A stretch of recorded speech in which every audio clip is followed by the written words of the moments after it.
First elective office. Lincoln was a young man when he began his first term as state representative. He was just 25 years old, having just arrived in Illinois 4 years earlier with his extended family. Vandalia's statue of Abraham Lincoln presents him as he would have appeared during this time period, seated on a bench reading a copy of the Vandalia Whig newspaper.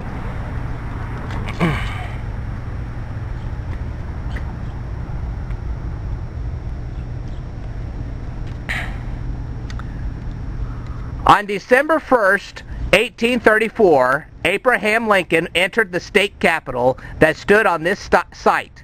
This was his first term as a state representative and the first time he held elective office.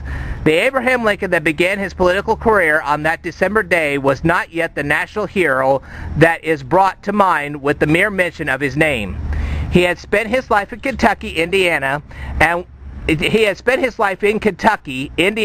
for the preceding 4 years in Illinois.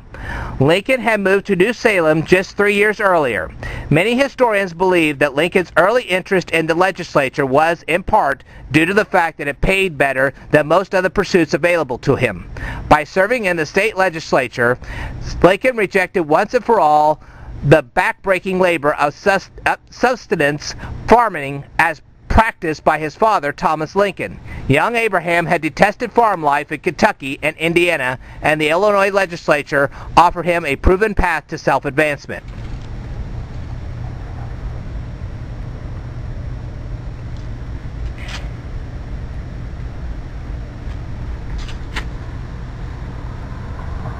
The building that served as the state capitol had been the former home of the state bank.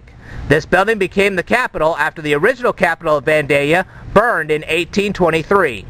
Accounts indicate that the structure was in poor condition almost from the start, with sagging floors and falling plaster.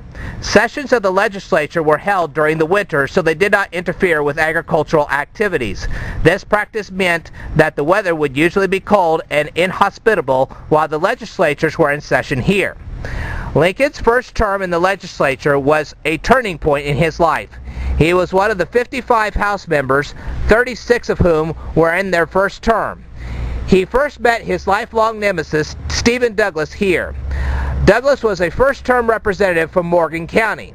Lincoln enjoyed one big advantage over most other members of the legislature. Lincoln's roommate, John Stuart, was leader of the Whig minority. The politicians he met through John Stuart and the legislative experiences he gained here in Vandalia transformed him from an unsophisticated young man into a politician who would ultimately become one of the nation's greatest presidents.